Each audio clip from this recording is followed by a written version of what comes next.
Now I see you. Hey everyone, Crow back again, and in this video I'll be taking a quick look at the latest DLC pack for Pinball FX, Williams Pinball Volume 9. This table pack was released today, August 14th, 2025, although I was given early access to these tables. At the time I'm recording this, I haven't heard of what the price of this pack is going to be, but I think it's pretty safe to assume that it's going to be the same price that Volume 8 was, and on Steam, which is the only platform I'm really familiar with, that was $14.99. This pack includes 3 Bally Williams tables, PinBot, Taxi, and Who Done It. And I figured I'd just briefly talk about each of these tables in the order in which they were originally released. I'll probably be making separate gameplay videos for each one in the future, but I'd like to wait until after the tables are actually released to do that. But for now, let's move on to our first table. PinBot was designed by Barry Osler and Python Angelo and was originally released in 1986.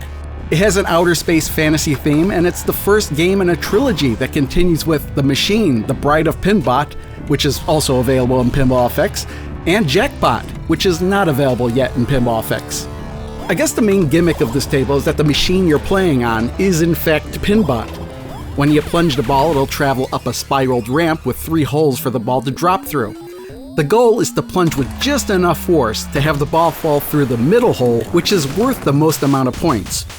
At the top of the playfield is PinBot's visor, and if you can complete the colored matrix by hitting the 5 top targets and the 5 side targets, then the visor will open, allowing you to lock a ball in each of PinBot's eyes.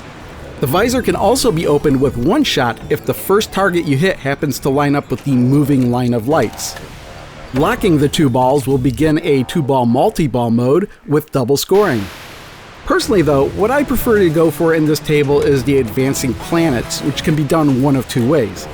There are a row of 3 drop-down targets on the left side of the playfield, and hitting any one of them will trigger a countdown timer, which will give you a time limit in which to hit the other 2 targets. If you can hit them before time runs out, you'll advance a planet. The other way to advance a planet is to trigger the rollover in the left in lane, which will light a standing target on the right side. Hitting this target while it's lit will also advance a planet. You'll start at Pluto and work your way towards the Sun. Once you hit Jupiter, you'll get an extra ball, but also at the end of each ball you'll get a bonus for each planet that is lit, and that can really add up if you get them lit early on in the game. Now, of course, since this is Pinball FX, and like all Williams tables in Pinball FX, you can enable enhancements, which will alter the color of the flippers, add some side art, and here in PinBot you'll see PinBot himself, the Bride of PinBot, the Sun, and a vortex appears over the spiraled ramp during the ball launch.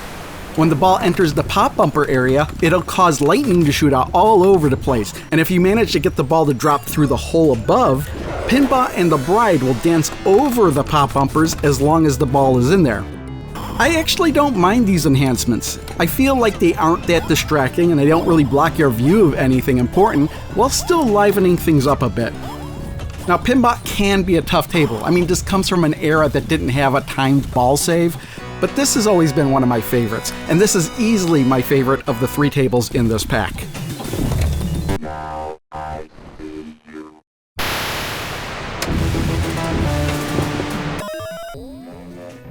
Next up, we have Taxi, designed by Mark Ritchie and Python Angelo, and was originally released in 1988. In this table, well, you're a taxi driver, and your goal is to pick up and drop off 5 passengers. Those passengers are Gorby, aka Mikhail Gorbachev, the former leader of the Soviet Union, PinBot, Dracula, Santa Claus,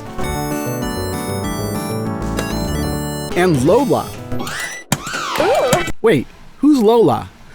Well, originally in early runs of Taxi, Lola was Marilyn Monroe. But Williams never actually had the rights to put her in the game, so their solution was to change her hair color and the name. Each passenger has a different sound clip to indicate that they are hailing a cab. And there's a different method to pick each of them up on the playfield, so you do kind of have to pay attention to where you're shooting. For example, PinBot has a row of 3 drop-down targets on the right side that all need to be hit within 15 seconds, while Dracula is just a shot on the left side at the end of a U-loop. When launching a new ball, it's fed into the spin-out saucer, and the strength of the plunge will determine how many times the ball will circle around before dropping onto the playfield.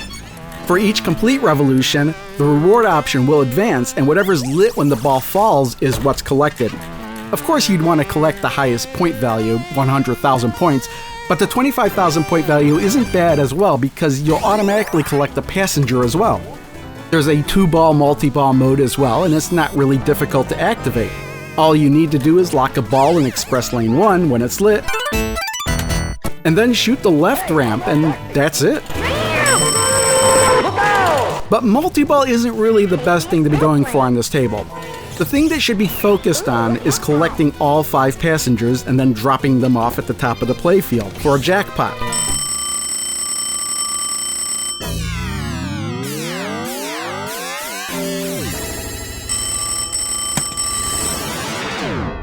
And doing this as many times as you can. Now for the enhancements you can enable, well, you've got the side art, of course, and this time the flippers only slightly change from having red rubber to blue. The flippers themselves remain yellow, but almost all of the passengers have more of a presence on the playfield now. You've got the arm of PinBot, Dracula's coffin which will open and bats will fly out when he's picked up. Gorby, for some reason, is represented by a hanging Matryoshka doll, and even though it does interact with the ball, it doesn't seem to affect the ball in any way.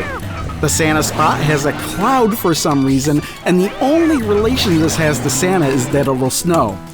And Lola, I didn't think had anything added until I took a close look at the footage and saw that there was some luggage there. But honestly, it just seems like the enhancements are just all over the place here and there's no consistency. I'm fine with Dracula's coffin, but I don't really like the rest of them. PinBot's floating arm is weird, Gorby being a hanging doll is just as weird, and I didn't even connect the cloud being related to Santa until I watched the footage I captured. And luggage for Lola? I think they should have actually put little versions of each of those characters on the table and put them in different animations depending on whether or not they were doing nothing, hailing a cab, or currently in the cab. And speaking of cab, yes, there is a cab that drives around the area above the pop bumpers, but this is a pretty bad spot for it because it's always blocking one or more of the cab insert lights above the rollovers, meaning you kind of have to guess where the ball's gonna fall and which of the lights are already lit. No. I would have preferred if they had ditched the taxi altogether and did a better job with the passengers. So I'll probably never play this one with the enhancements on, but the table itself is great. I like PinBot a bit more, but this one's certainly not bad.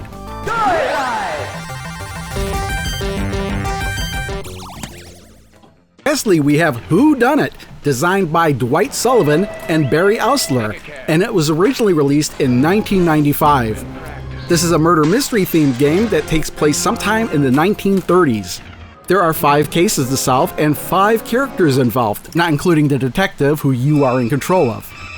In each of the cases, one of the characters is murdered and the other 4 are suspects, and you must gather clues and interrogate the suspects to identify the correct culprit. But it doesn't stop there, as after you've identified the murderer, you then have to catch them. Oh, and the victims and suspects are randomized every time you play, so you just can't know who done it in each of the 5 cases. There are 2 things that really stand out on this table. The first is the elevator in the center of the table. Well, it doesn't really look like an elevator, but that's what it is. You shoot the ball up into the elevator, and if it goes down the right path, the elevator goes down, the left path makes the elevator go up, and the center path allows the detective to get off on the floor the elevator is currently on. Each floor has a different reward, and these do stay consistent from game to game, so you can remember what's on each floor if you want. I should mention there are times where a row of 3 standing targets will rise up and block your entrance to the elevator, and this usually happens at times where elevator shots are worth a lot of points, and I guess it's just a way to prevent you from spamming the elevator shots since they are pretty easy to shoot repeatedly. The other main feature of this table is the slot machine, just below the elevator. There are a couple ways to activate the slot machine, but the most interesting is the fact that the 3 pop bumpers will each advance one of the reels when activated. Also, if 2 of the 3 reels match, the game will give you a second chance on the mismatched reel, and if you successfully make the required shot, you'll just be given the reward. There's a shot to the upper right of the playfield which will let you bet various amounts on a roulette wheel, and I'm not particularly fine with this because you are literally gambling with your score. If you lose at the roulette wheel, you actually lose points of your score, and you can wipe out your entire score if you're not careful. I usually don't play the roulette wheel unless the bet is extremely small. There's also a phone on the playfield, which is rather important because not only can you answer it when it rings and receive some important information about the case, but it's the final shot you need to make when chasing the murderer. Oh, and the phone ringing can get pretty annoying at times, especially when you're having trouble making that shot. And if the phone rings long enough, the detective actually yells at you, Answer the phone! And I always yell back, I'm trying to! Anyway, as for the enhancements, aside from the side art and color changes to the flipper, the most obvious thing is that they've added the detective who stands above the elevator. He kinda wanders around and never really seems to do anything interesting. You'd think he'd be more animated during multi-ball or while he's chasing down the culprit, but no, he just seems kinda bored there. The phone has been redesigned for some reason.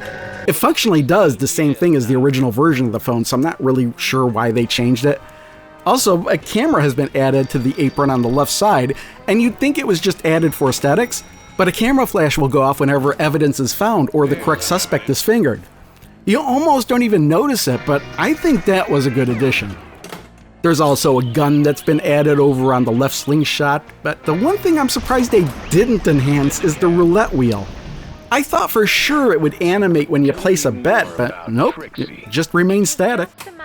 Overall, this isn't one of my favorite tables. I don't really know if there's an advantage to collecting evidence because unless I'm missing something, I don't see how they can help me identify the murderer. Well, wait a minute, I just looked it up and apparently gathering clues can help you get an extra ball, but still, it doesn't help me identify the murderer. Anyway, I always just prefer to guess which suspect is the murderer as soon as possible because at worst your odds are 1 in 4. And if you're wrong, there's no consequence. In fact, you're rewarded with points for guessing wrong. Probably not the best strategy, but it is the fastest way to complete all the cases, which actually happens to be the criteria for earning the table award. Oh, and I should mention that if you solve all 5 cases, you just start with case 1 again. There's no wizard mode or anything in this table, which you kinda would expect from a table from the mid-90s. Well, maybe not. Maybe it came out just before wizard modes became common. But I find the table to be just okay, and I'm not going to say I don't like it, but it's easily my least favorite of the 3 in this pack.